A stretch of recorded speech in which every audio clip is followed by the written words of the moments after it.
Hello students, I hope आपने equations का practice set 26 की प्रैक्टिस की होगी। आज की इस वीडियो में हम सीखेंगे practice set 27। Question number 1, rewrite the following using a letter. तो यहाँ पे हमें क्या करना है बच्चों, तो यहाँ पे कोई भी लेटर यूज करना है, यानी कि वेरिएबल यूज करना है। आप ए से लेके जेड तक कोई भी वेरिएबल यूज कर सकते हैं। आपको यहाँ पे क्वेश्चन में क्या ऑपरेशन दिया है वो समझ के लेना है पहले। तो सब क्वेश्चन 1 देखते हैं। The sum of a certain number and 3। यहाँ पे कोई नंबर बताया नहीं है, सर्टन नंबर बोला है, यानी कि वेरिएबल का यूज करना है। और सम बोला है, सम मतलब कौन सा ऑपरेशन है यहाँ पे, तो एडिशन का है। तो सर्टन नंबर और 3 का sum. So let the number be X, so let the number be X, therefore x plus 3 represent the sum of a certain number x and 3. Sub question 2, the difference is obtained by subtracting 11 from another number. तो कौन सा operation दिया है, subtraction का। From another number, unknown number से 11 को subtract करना है, ऐसा बोला है। So let the number be x, so therefore x minus 11 represent the number obtained by subtracting 11 from another number x. Sub question 3, the product of 15 and another number. Product मतलब multiplication होता है, तो एक नंबर का और 15 का product बोला है। So let the number be x, so therefore 15 multiply x, यानी कि 15x represent the product of 15 and another number x। तो यहाँ पे आप 15 मल्टीप्लाई x या फिर 15x ऐसे भी लिख सकते हो। Question 4, 4 times a number is 24। कोई भी नंबर का 4 टाइम्स आंसर आता है 24, तो ये बना इक्वेशन, क्योंकि इक्वल्स टू आएगा इसमें। तो let the number be x, therefore 4 times x is equals to 24. This statement or this equation represents 4 times the product of number x. चलते हैं क्वेश्चन नंबर 2 की ओर। Find out which operation must be done on both sides of these questions in order to solve them. तो यहाँ पे हमें solve नहीं करना है, तो सिर्फ बताना है कि हमें कौन सा ऑपरेशन करना पड़ेगा ये इक्वेशन को सॉल्व करने के लिए। सब क्वेश्चन 1 है x plus 9 equals to 11। तो हमें कौन सा ऑपरेशन करना पड़ेगा, वेरी गुड, यहाँ पे प्लस 9 दिया है, तो हमें क्या करना पड़ेगा, दोनों साइड से 9 को सब्ट्रैक्ट करना पड़ेगा। तो हम स्टेटमेंट लिखेंगे सब्ट्रैक्ट 9 फ्रॉम बोथ साइड्स, क्योंकि जो भी ऑपरेशन हम एक साइड में करेंगे वही ऑपरेशन दूसरी साइड में भी करेंगे, जो बैलेंसिंग मेथड का रूल है। Next, x minus 4 equals to 9। तो वेरिएबल के साथ आया है -4, -4 का अपोजिट होता है +4, तो हमें क्या करना पड़ेगा, दोनों साइड में 4 को ऐड करना पड़ेगा। सो add 4 to both sides. Next, 8x is equals to 24। अभी यहाँ पे वेरिएबल के साथ आया है 8। अब दोनों के बीच में कौन सा ऑपरेशन है, तो मल्टीप्लीकेशन का है, और उसका अपोजिट होता है division.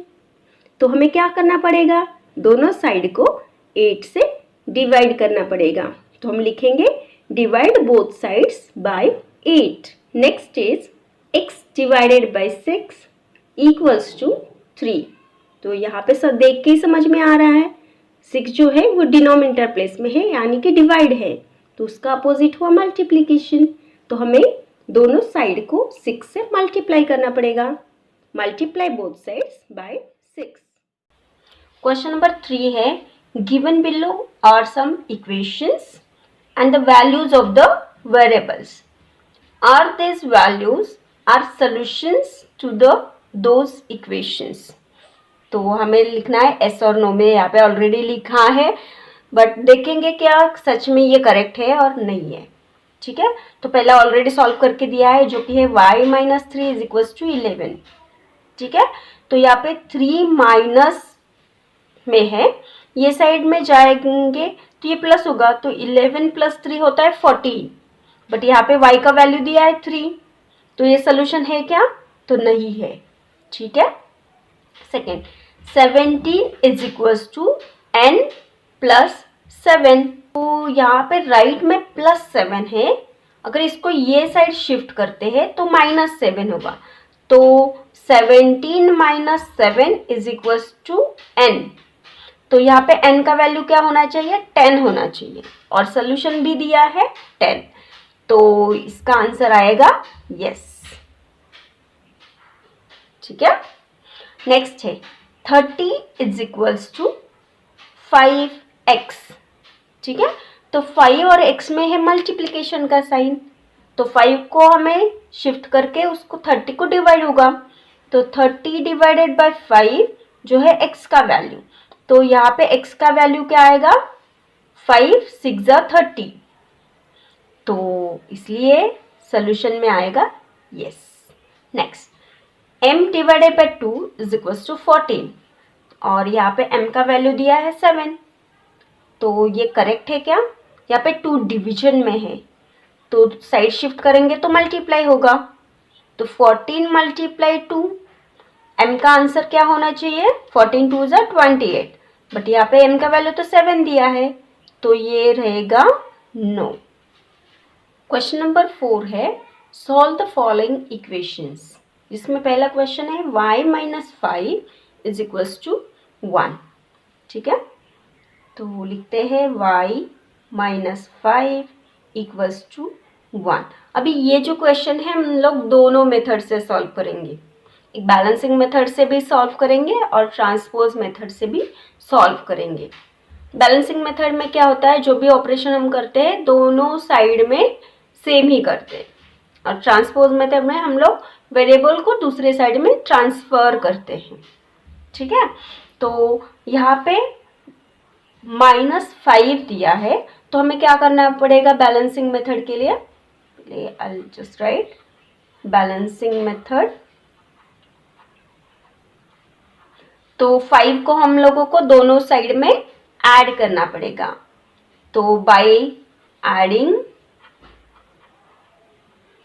5 in both sides, sorry on both sides.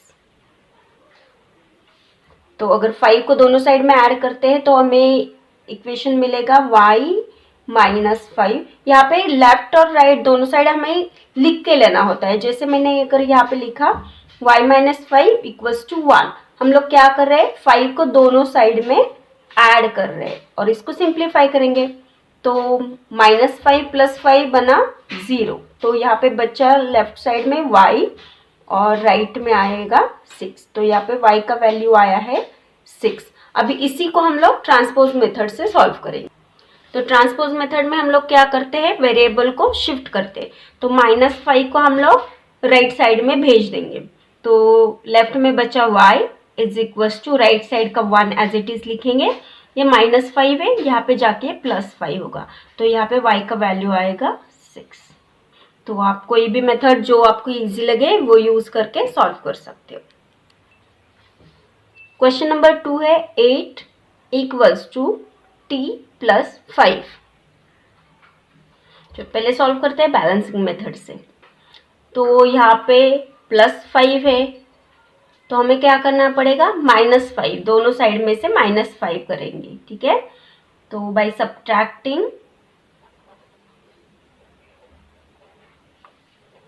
5 from both the sides, तो जैसा इक्वेशन है वैसे लिख लेंगे, पहले थोड़ा जगह पे छोड़ेंगे क्योंकि हमें -5 भी लिखना है। ठीक है, तो दोनों इक्वेशन के दोनों साइड लिख लिए और इसमें से हमें करना है -5। ठीक है, 8 - 5 मिलेगा 3 इक्वल्स टू, और ये साइड 5 + 5 - 5 0 होगा, तो t का वैल्यू आया यहाँ पे 3, तो आप t = 3 भी लिख सकते हो। अब ट्रांसपोज मेथड में हम लोग क्या करते हैं, जो भी वेरिएबल के साथ कांस्टेंट आया उसको मूव करते हैं, तो यहाँ पे वेरिएबल है t और उसके साथ कांस्टेंट आया +5, तो +5 को मूव करना है दूसरी साइड में, तो -5 हो जाएगा। तो लेफ्ट में हमारे पास है 8 - 5 इक्वल्स टू t, तो t का वैल्यू भी यहाँ पे 3 आया है। तो आप चाहे कोई भी मेथड यूज़ करें, आपको वैल्यू सेम ही मिलेगा। तो क्वेश्चन नंबर 3 है 4x इज इक्वल्स टू 52। ठीक है, आपको पता है 4 और x के बीच में कोई साइन नहीं है, तो कौन सा साइन होता है? वेरी गुड, मल्टीप्लीकेशन का। उनका रिलेशन होता है मल्टीप्लीकेशन का। बैलेंसिंग मेथड में दोनों साइड में सेम ऑपरेशन होता है। ठीक है, तो यहाँ पे मल्टीप्लाई 4 मल्टीप्लाई है, तो हमें क्या करना पड़ेगा? 4 से डिवाइड करना है दोनों साइड को। तो यहाँ पे लिखोगे आप डिवाइडिंग बाय 4। ठीक है, बट दोनों साइड को डिवाइड करना है आपको। तो यहाँ पे लेफ्ट साइड है 4x और राइट साइड है 52। हमने क्या ऑपरेशन करना है? दोनों साइड को 4 से डिवाइड करना है। तो ये 4 के साथ ये 4 गया, लेफ्ट साइड में बचा x इज इक्वल्स टू, इसको सिंप्लीफाई करोगे, 52 को 4 से डिवाइड करना है। 4 1 जा 4 चा 1 और 4 3 जा 12, सो आंसर आएगा 13। ठीक है, सेम वैसे यहाँ पे भी करना है। 4x इज इक्वल्स टू 52, 4 को मूव करो अलग साइड में, तो x is equals to 52 divided by 4, तो यहाँ पे x का वैल्यू भी आएगा 13। फोर्थ नंबर का क्वेश्चन है 19 इक्वल्स टू m माइनस 4। तो अभी बैलेंसिंग मेथड में आप क्या करोगे? तो यहाँ पे वेरिएबल के साथ -4 है, तो हम क्या करेंगे? दोनों साइड में 4 को ऐड करेंगे। तो बाय एडिंग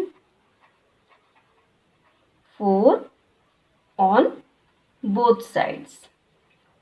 ठीक है, तो जो भी इक्वेशन है जैसा है वैसा लिखेंगे, 4 ऐड करेंगे उसमें। 19 इक्वल्स टू m माइनस 4 और हम +4 दोनों साइड में कर रहे हैं, तो 19 + 4 होगा 23 इक्वल्स टू -4 + 4 0 बना और ये रह गया m का value, that is 23। Transpose method देखेंगे, -4 को दूसरी साइड मूव करना है तो वो बनेगा +4, तो 19 + 4 इक्वल्स टू m, तो यहाँ पे m का वैल्यू है 23। अब 23 इक्वल्स टू m लिखने की बजाय m इज इक्वल्स टू 23 भी लिख सकते हैं। क्वेश्चन नंबर 5 है p divided by 4 equals to 9। Question में हमें क्या करना है समझ में आ रहा है? 4 जो है वो डिनोमिनेटर प्लेस में है, तो इसका मतलब यहाँ पे डिवीजन का ऑपरेशन दिया है। डिवीजन का अपोजिट हम लोग करते हैं मल्टीप्लिकेशन, तो हमें क्या करना पड़ेगा? 4 को दोनों साइड में मल्टीप्लाई करना होगा। ठीक है, तो लिखेंगे multiply by 4 on both sides. तो इक्वेशन लिखेंगे p divided by 4 equals to 9 और हम लोग उसको मल्टीप्लाई कर रहे हैं दोनों साइड्स को 4 से। ठीक है, तो इस 4 के साथ ये 4 कट हो गया, 4 1 जा 4, तो यहाँ पे बचा 1, राइट, 1p, तो p का वैल्यू आएगा p इज इक्वल्स टू 9 4 जा 36। यहाँ पे 4 डिवीजन में है, तो हम क्या करेंगे? इसका साइड मूव करके उसको मल्टीप्लाई करेंगे, तो हमें मिलेगा p is equals to 9 × 4, so answer will be 36। अब बाकी बचे 3 क्वेश्चंस आप सॉल्व करेंगे। चलते हैं क्वेश्चन नंबर 5 की ओर। Write the given information as an equation and find its solution. तो यहाँ पे जो भी एग्जाम्पल दिया है हमें उसको पहले इक्वेशन में कन्वर्ट करना है और फिर उसका सॉल्यूशन भी फाइंड करना है। सब क्वेश्चन 1 है, हरबा ons some sheep. After selling 34 of them in the market, he still has 176 sheep. How many sheep did हरबा have at first? तो हरबा ने कुछ sheep लिए थे पहले, उसके पास है, और उसमें से उसे 34 sheep को बेच दिया मार्केट में, फिर भी उसके पास 176 sheep है। तो उसके पास सबसे पहले कितने sheep थे ऐसा पूछा है। तो ये तो हुआ अननोन वैल्यू, इसलिए हम लेंगे variable x। So let the number of ship before selling, ठीक है, क्योंकि उसने सेल किए हैं मार्केट में कुछ से, उसमें से, तो बिफोर सेलिंग उसके पास एक्स नंबर ऑफ शिप थे और उसमें से 34 उसने सेल किए। तो यहाँ पे स्टेटमेंट बनेगा x minus 34 is equals to 176। तो कौन सा ऑपरेशन होगा? वेरी गुड, यहाँ पे वेरिएबल के साथ आए हैं -34, उसका अपोजिट करेंगे +34, दोनों साइड में करना है। So adding 34 to both sides we will get x minus 34 plus 34 is equals to 176 plus 34। क्योंकि हम क्या करते हैं, दोनों साइड जैसे दिए हैं इक्वेशन में वैसे लिखेंगे और फिर जो ऑपरेशन करना है वो दोनों साइड में करेंगे। तो इसको सिंप्लीफाई करेंगे, x प्लस 0, क्योंकि -34 प्लस 34 0 हुआ, इक्वल्स टू 176 प्लस 34 210। तो यहाँ पे x का वैल्यू आया है 210। तो x किसके लिए आया था हमने कि हरबा के पास कितने शिप थे मार्केट में बेचने से पहले, तो उसके पास कितने शिप हुए? वेरी गुड, तो उसका आंसर आया the number of ships with harbour before sailing is 210। Question number 2, Sakshi prepared some jam at home and filled it in bottles. After giving away 7 of the bottles to her friends, she still has 12 for herself. How many bottles had she made in all? If she filled 250 grams of jam in each bottle, what was the total weight of the jam she made? तो यहाँ पे 2 question पूछे हैं। एक तो पूछा है उसने कितने बॉटल्स जाम बनाया, और दूसरा पूछा है अगर एक बॉटल में 250 ग्राम जाम है तो उसने टोटल कितना जाम बनाया। तो पहले हम फाइंड करेंगे कि उसने कितने बॉटल्स जाम बनाया। जितने बॉटल्स जाम बनाया उसने, उसमें से 7 बॉटल उसने उसके फ्रेंड्स को दिए हैं। तो उसने किसी को दिए हैं मतलब वो माइनस ऑपरेशन हो गया। तो let the total number of bottles be x, क्योंकि पहले उसने कितने बॉटल्स बनाए ये तो हमारे पास नंबर नहीं है, तो इसलिए उसको हम मानेंगे x। देयरफॉर इक्वेशन यहाँ पे बनता है x minus 7 is equals to 12। 12 क्यों? तो अभी भी उसके पास 12 बॉटल्स बची है।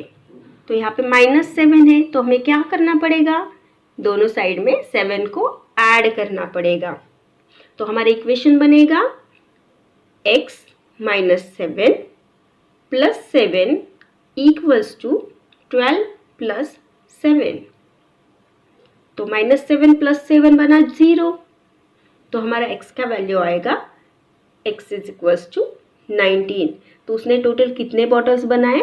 19 बॉटल्स बनाए। अब फाइंड करेंगे कि उन 19 बॉटल्स में कितना जाम था। अगर एक बॉटल में 250 ग्राम आता है तो weight of jam in each bottle is 250 gram. तो total weight of 19 bottle jam is equals to 19 multiply 250 gram, that is 4750 gram. अब ये ग्राम में दिया है, हम इसको किलोग्राम में भी कन्वर्ट कर सकते हैं। तो 1 kilogram is equals to 1000 gram, तो 1000 से इसको डिवाइड करेंगे, so we will get 4.75 kg. So the total number of bottles of jam made by Sakshi is 19 and the total weight of jam made is 4.75 kg. अब ग्राम में भी answer लिख सकते हो, क्योंकि यहाँ पे कुछ बोला नहीं कि आपको किलोग्राम में लिखना है या फिर ग्राम में लिखना है, ठीक है, टोटल वेट लिखना है सिर्फ। बढ़ते हैं लास्ट क्वेश्चन की ओर। लास्ट क्वेश्चन है, Archana bought some kilograms of wheat. She requires 12 kg per month and she got enough wheat meal for 3 months. After that, she had 14 kg left. How much wheat had Archana bought altogether? तो यहाँ पे बोला है अर्चना को हर एक महीने के लिए 12 kg व्हीट की ज़रूरत है, गेहूँ की ज़रूरत है। तो उसने 3 महीना उसको सफिशिएंट होगा, इतना वीट वो लेके आई। फिर भी उसमें से 14 kg वीट बचा है, तो उसने कितना केजी लाया है ये पूछा है। So let the total weight bought by Archana be x kg। उसमें से उसने हर एक मंथ के लिए 12 kg यूज किया है, ठीक है। तो 3 मंथ के लिए वो लेके आई है, तो 3 मंथ के लिए कितना यूज होता है उसका। सो 12 मल्टीप्लाई 3, क्योंकि एक महीने के लिए उसको 12 kg की ज़रूरत होती है, तो 3 महीने के लिए 36 kg की ज़रूरत है। अभी ये यूज़ करने के बाद फिर भी उसके पास 14 kg वेट बाकी है। सो देयरफॉर हमारा इक्वेशन बनेगा x minus 36 is equals to 14। अब इसको सिंप्लीफाई करेंगे तो हमें 36 को दोनों साइड में ऐड करना पड़ेगा। x minus 36 plus 36 equals to 14 plus 36। तो माइनस 36 प्लस 36 0 हुआ और यहाँ पे x का वैल्यू आएगा 50। So that is the total amount of weight bought by Archana was 50 kg। बहुत ईजी है ना स्टूडेंट्स। अब थोड़ा प्रैक्टिस करो, बहुत ईजी है। आपको दोनों साइड को एज इट इज लिखना है और सिर्फ जो भी वेरिएबल के साथ कांस्टेंट आता है उसका अपोजिट ऑपरेशन आप दोनों साइड में करना है बैलेंसिंग मेथड के लिए। और ट्रांसपोज मेथड तो इससे पहले वाले क्वेश्चन में हम लोगों ने देखा है। अब जो भी आपको इजी लगे आप वो कर सकते हैं, ठीक है। तो मिलते हैं नेक्स्ट वीडियो में, तब तक के लिए हैप्पी लर्निंग।